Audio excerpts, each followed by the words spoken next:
Технология сабагы 8-класс. Мугалим Тиленбаева Жаркүл. Бүгүнкү сабакта өтө турган темабыз мектепте жана үйдө электр техникасынын колдонулушу. Бүгүнкү сабактан мектепте жана үйдө колдонулуучу электр техникалар жөнүндө маалымат алабыз жана кокустуктардын алдын алуу жөнүндө үйрөнөбүз. Мектепте колдонулуучу электр техникасына негизинен компьютерлер киргендиктен, аны колдонуудагы кокустуктарды карайлы. Бузулган компьютерди токко сайып пайдаланууга болбойт.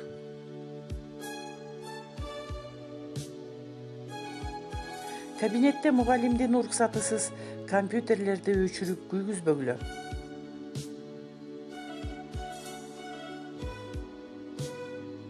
Компьютер электр тогуна кошулуп иштегендиктен, коопсуздук эрежесин унутпоо зарыл. Көңүл бургула, ар бир иш орунда электр тогу бар. Ошондой эле өз алдыңарча компьютердин туташкычтарын туташтырбагыла.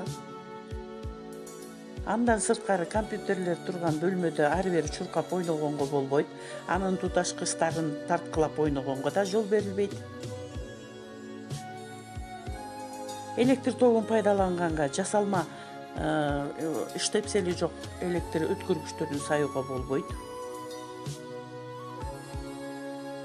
Компьютерлер ар бири өз ордунда электр сайгычтарына сайылып турушу керек. Андан сырткары электрофордук машина менен дагы ойнобогула.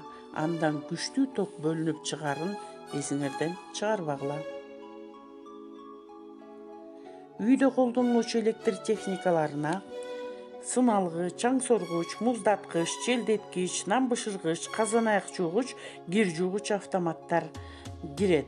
Андан сырткары биз күндө колдонулуп жүргөн электр каминдери, үй жылытуучу ар кандай электрдик жылыткычтар, ошону менен бирге ысыкты үйлөгөн калорифердик аппараттар, электр тогу менен иштечүчү каңдагычтар, буу үтүктөрү жана бизде тиричиликте колдонулган үтүктөр, медициналык жылыткычтар жана жылытуучу одеялдар, чач жасалгаларына колдонулуучу чач кургаткыч фен жана тармалдаткыч аппараттар, ошону менен бирге суу кайнаткычтар, булардын баарын техникалык коопсуздук эрежесине ылайык колдонушубуз зарыл.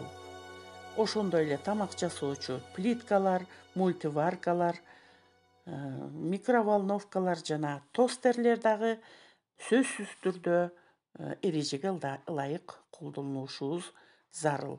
Үйгө тапшырма мектепте жана үйдө электр техникасынын колдонулушун окуп үйрөнүү темасын окугула.